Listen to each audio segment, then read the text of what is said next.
지난주 말씀을 허락하신 상황을 기록하라 라는 것이었습니다. 지난 주일 본문 말씀에 바울처럼 우리도 우리가 처한 상황을 이용해 보자고 했습니다. 내 삶의 현장에서 예수님을 거부하거나 저롱해도, 그래서 나를 힘들게 해도 그럴 때일수록 복음이신 예수님을 살아내고 그들에게 예수님의 십자가 사랑을 전하자고 했습니다. 각종 이단들, 그 중에서 신천지가 우리 교회를 또 방해하고 힘들게 해도 우리 그럴 때일수록 강주도심을 위해 더 기도하고 복음이신 예수님을 전하자고 했습니다. 그러면 그 상황들 가운데서도 분명 주님께서 선하게 일하실 거라고 했습니다. 주님께서 분명 우리를 통해, 우리 교회 공동체를 통해 이루실 하나님 나라의 부흥이 있다는 것을 믿음으로 확신하며 살자고 했습니다. 빌립보서 4장 13절 말씀 함께 암송하시겠습니다. 살아계신 하나님의 말씀, 내게 능력 주시는 자 안에서 내가 모든 것을 할 수 있느니라. 빌립보서 4장 13절 말씀. 아멘. 교회는 본질상 여행 중입니다. 이 세상에 영원히 뿌리 내릴 수 없습니다. 왜냐하면 세상과는 다른 존재이고 다른 소속이며 전혀 다른 목적을 향해 다른 길을 가기 때문입니다. 우리가 예수님을 믿고 이 땅에서 복을 받고 잘 살게 되는 것으로는 전혀 충분하지 않습니다. 구원은 이동, 곧 출애굽하는 것이기 때문입니다. 하지만 오늘날 이 땅을 떠나 하나님 나라로 들어가고 싶어하는 교회들이 얼마나 많을까요? 얼마나 될까요? 그렇게 간절히 여행길을 주님께서 지시하신 대로 간소하게 선한 양심으로 주님께서 먼저 가신 그 길을 따라가려는 교회가 얼마나 될까요? 이것이 제가 베드로전서의 말씀을 선택한 이유입니다. 2015년쯤에 저는 여러분들에게 야고보서를 설교했었습니다. 그때도 저는 여전히 계약직으로 교회 공부를 하고 있었죠. 지금도 계약직이지만 야고보서 역시 세상 속에 놓인 교회에게 일가라는 칼같은 메시지를 품고 교회를 향해 두 마음을 품지 말라고 찔렀습니다. 그 마음 깊숙이 하나님을 사랑하면서도 그 사랑으로 세상을 더욱 사랑하고 품어보려는 악한 마음을 찌르는 메시지였습니다. 두 마음을 품은 교회는 결단코 세상을 이길 수 없습니다. 교회 자신을 욕되게 하고 하나님의 영광스럽고 거룩한 이름을 모든 열방들이 보는 앞에서 땅에 떨어뜨려 그들로 하여금 짓밟게 만듭니다. 베드로전서는 바로 야고보서 다음에 위치합니다. 정경의 순서는 그저 아무런 뜻 없이 된 것이 아닙니다. 공동서신, 그러니까 히브리서, 야고보서, 베드로전서, 요한 1, 2, 3서, 유다서에서 베드로전서가 본론이라면 야고보서는 서론에 해당합니다. 생각해 보십시오. 세상과 하나님 사이에서 두 마음을 버리지 못한 교회가 무슨 수로 어떻게 이 세상을 여행자여 잠시 거주하는 낯선 외국인처럼 살아갈 수 있을까요? 두 마음을 버리지 못한다면 이 세상에 집을 짓고 뿌리를 내리고 이 세상 사람처럼 이 세상과 더불어 취하여 사는 것을 최고의 복으로 삼고 살아갈 것입니다.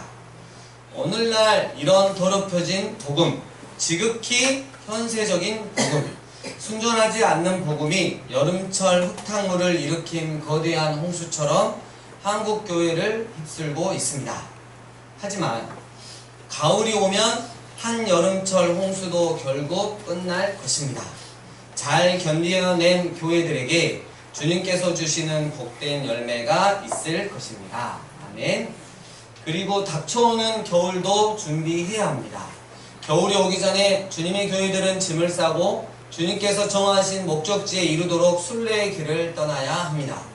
두 마음을 접고 깊이 회개하고 뉘우치며 오직 주님께만 전심을, 주님을 향해 불타는 마음을 바쳐 이 여행길을 떠나야 합니다. 베드로전서는 이런 교회들을 위한 서신인 것입니다. 야고보서를 통과하는 교회들이 감당할 수 있는 말씀입니다. 믿음의 여행길은 고되고 서글플 수 있습니다. 하지만 베드로전서의 말씀은 뜨거운 위로와 빛나는 소망을 선사합니다. 그리고 그 소망은 미래에만 놓여있지 않고 지금도 살아있습니다. 살아서 오늘도 우리의 가슴을 쿵당거리게 하고 황홀하게 만듭니다.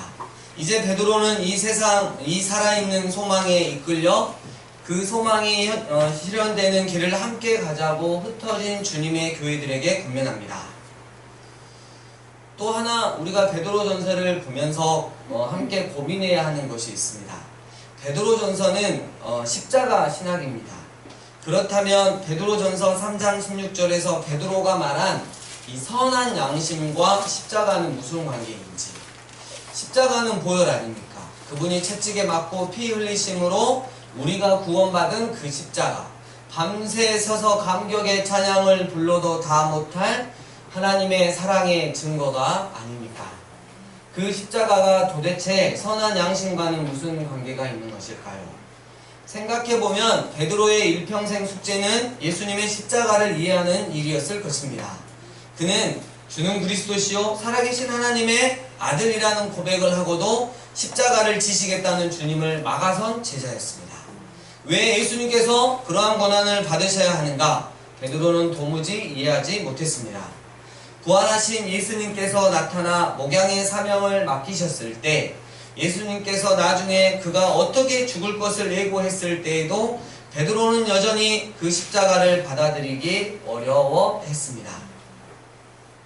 하지만 교회 역사가 베드로가 순교할 때 십자가에 거꾸로 매달려 죽었다는 이야기를 전해줍니다.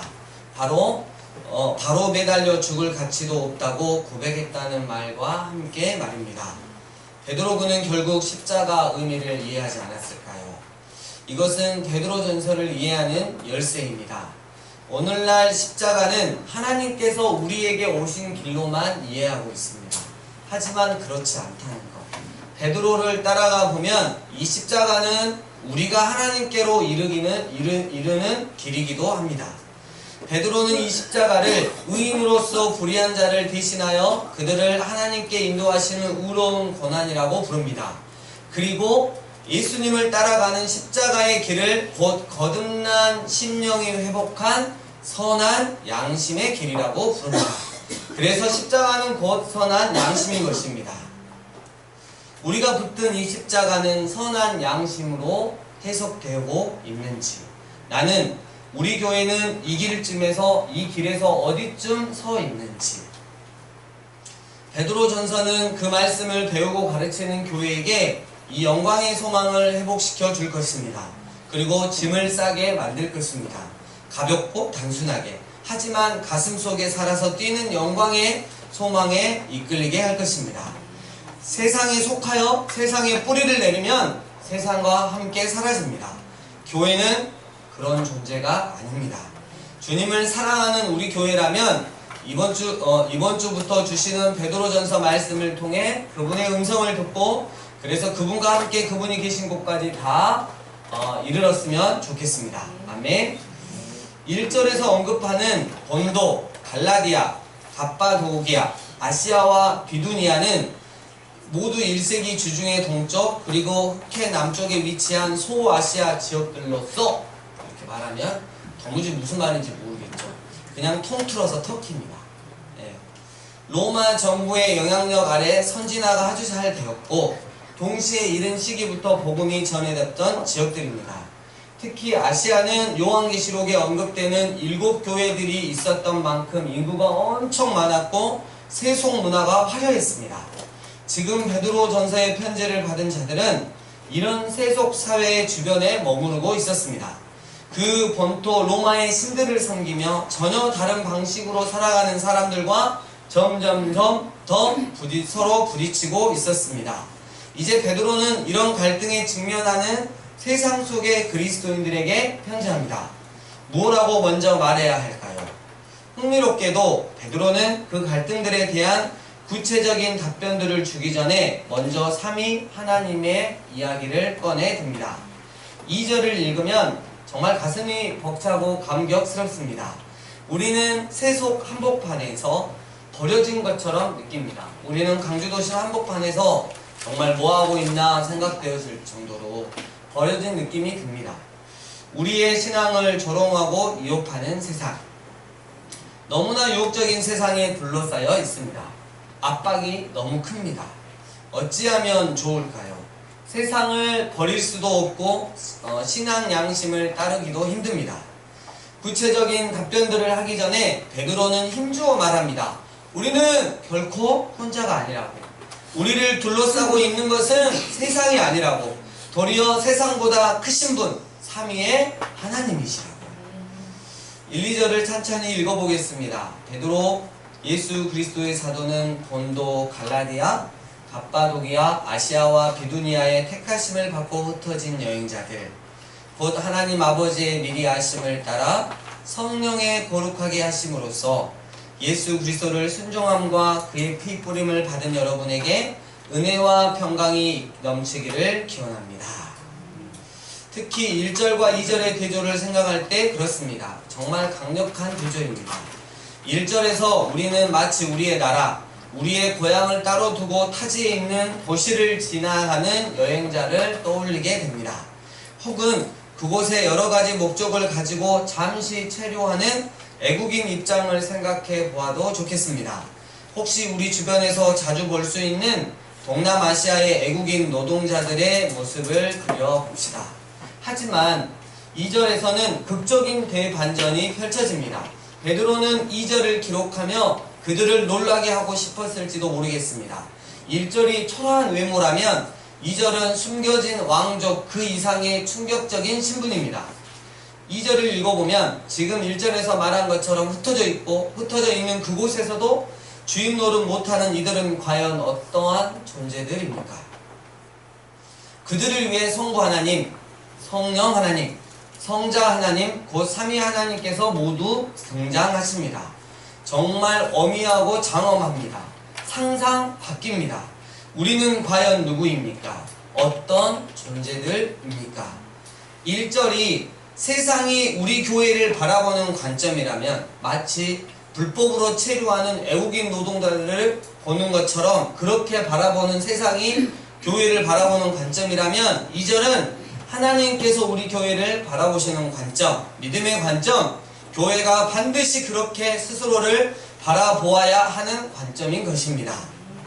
2절을 세세히 뜯어보면 성부 하나님, 성령 하나님, 성자 하나님께서 교회를 위하여 함께 사역하시지만 각기 맡아 행하시는 사역이 다름을 알게 됩니다.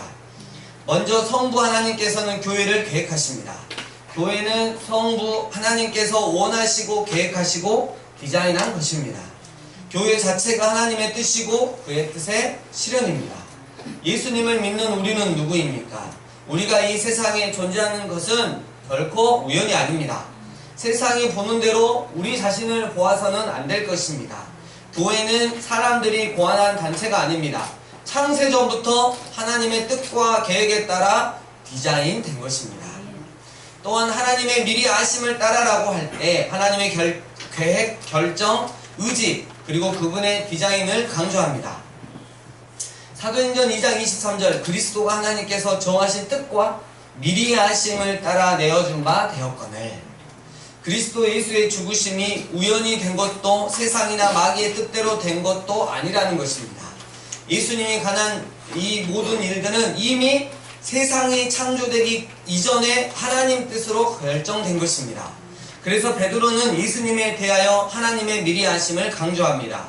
베드로전서 1장 20절 또한 그는 세상의 기초가 놓이기 이전에 미리 알려진 바 되신 자로서 이제 마지막 때에 여러분을 위하여 나타내신 바 된 분이십니다. 특별히 예수님과 세상이 대조되고 있습니다. 하나님은 이 세상이 그를 떠나고 대적하기 이전부터 아니 이 세상이 창조되기 이전부터 예수 그리스도를 준비하셨습니다. 그리고 예수 그리스도 안에서 그가 창조하실 교회를 미리 알고 계셨습니다. 그렇다면 교회는 이미 세상 이전에 존재한 것이 아닙니까? 그렇지 않습니까? 그러한 교회가 어떻게 세상을 따라갈 수 있냐 말입니까? 베드로는 다시 성령의 사역을 통해 교회가 세상과는 어떻게 다르며 다른 소속이며 다른 존재인지를 말합니다. 교회는 하나님 아버지께서 원하시는 뜻을 따라 성령 하나님께서 그 일을 이루십니다. 오직 성령께서 성부 하나님의 뜻을 이루시는 방법이 되십니다. 교회는 무엇으로 교회가 되는 것입니까? 성령의 거룩하게 하심입니다. 성령께서 교회를 세상으로부터 구별하여 온전히 하나님께 드려 그분께만 속하게 하신 것입니다. 거룩하게 하심, 이것이 없다면 교회일 수 없습니다. 교회는 세상의 것이 아니라 온전히 하나님께 소속된 하나님의 소유입니다. 또한 이렇게 교회를 교회되게 하시는 결정적인 사역도 하나님 자신께서 하십니다. 그분이 거룩하게 하셔야 교회가 됩니다.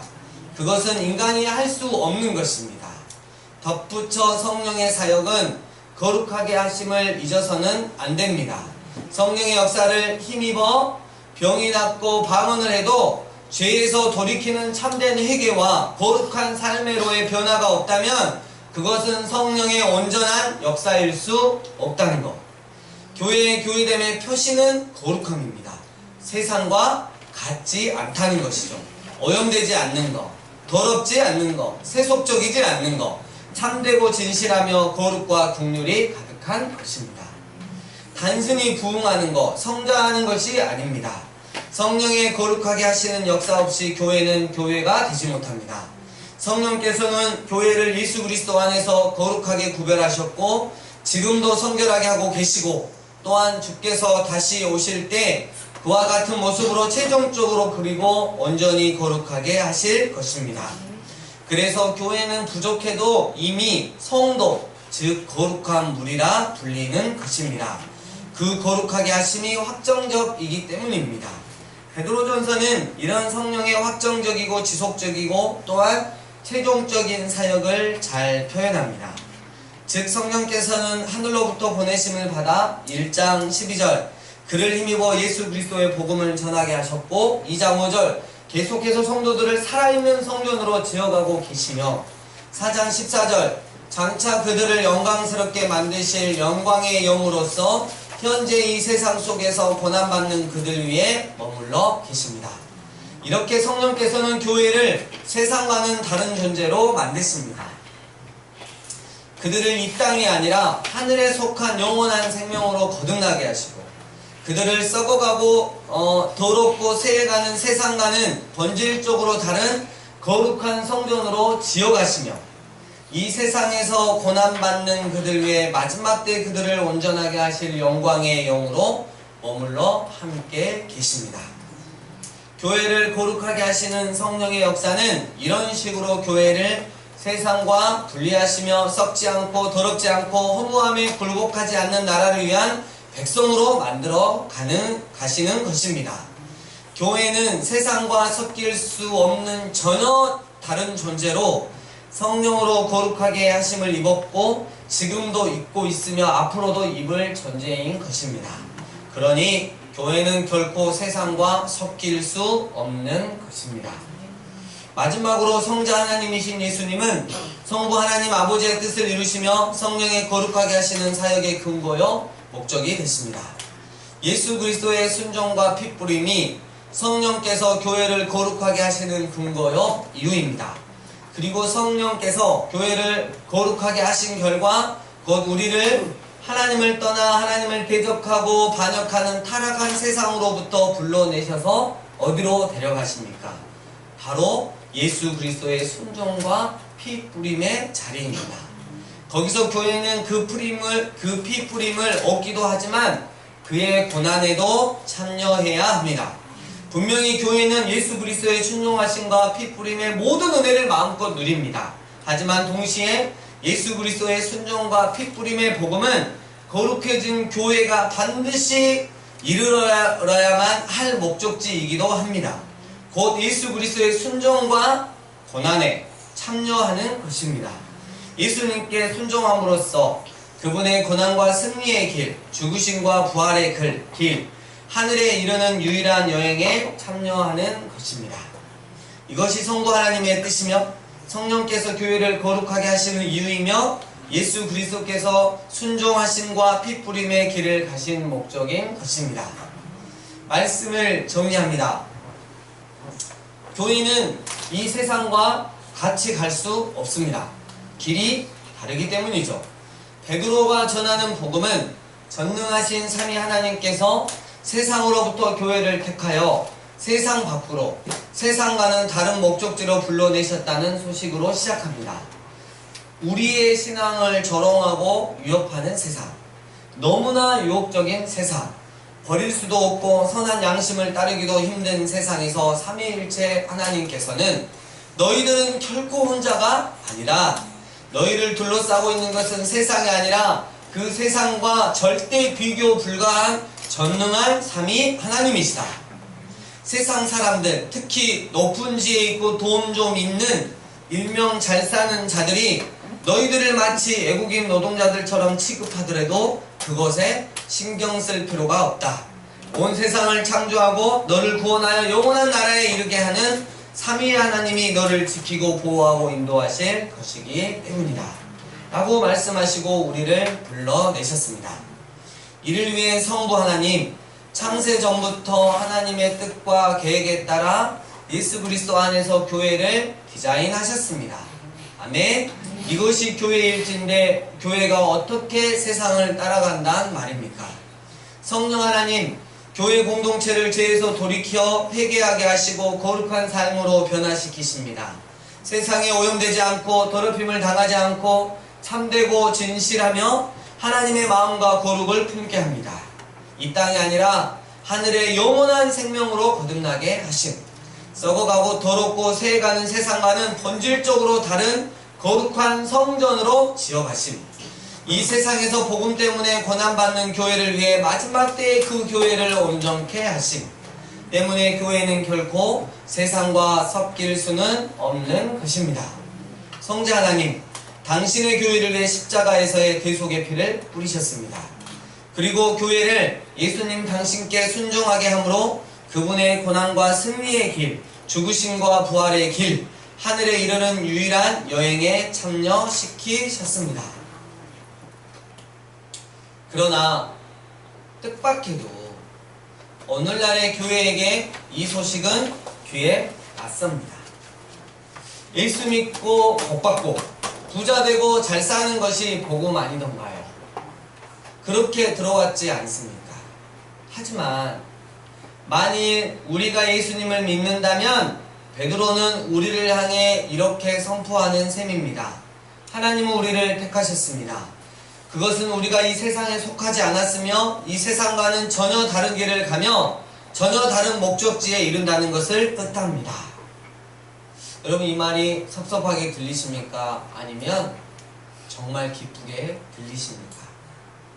사랑하는 광주 삶의 예배인교회 예비자 여러분, 베드로는 로마 변방에 흩어진 적은 무리였던 교회들에게 그들의 정확한 목적지를 보여주었습니다. 로마도 화려하고 번쩍했지만 교회의 종착지는 썩지 않고 더럽지 않고 새하지 않는 영원한 나라입니다. 이를 위해 삼위 하나님께서는 교회를 창세전부터 디자인하셨고 예수 그리스도의 십자가의 피 뿌림으로 교회를 이루셨으며 회개와 거룩한 삶으로 교회를 변화시켜 결국 영원한 하나님의 나라에 이르게 하실 것입니다. 이것이 바로 주님의 교회인 것입니다. 교회는 이런 것입니다. 죽음을 이기시고 부활하신 예수 그리스도의 영광에 참여한 황홀한 참 소망을 가진 광주 삶이 예배인 교회. 세상과 비교가 되겠습니까? 전혀 비할 바가 아닙니다. 세상 가운데 거룩함으로 당당하십시오. 또 하나님의 나라의 자녀가 사단이 유혹하기 위해 만들어 놓은 세상 것들을 부러워한다면 얼마나 자존심 상한 일입니까? 나는야 이 세상 가운데서 삼위의 하나님께서 불러내어 구별하여 세우신 주님의 교회이여라.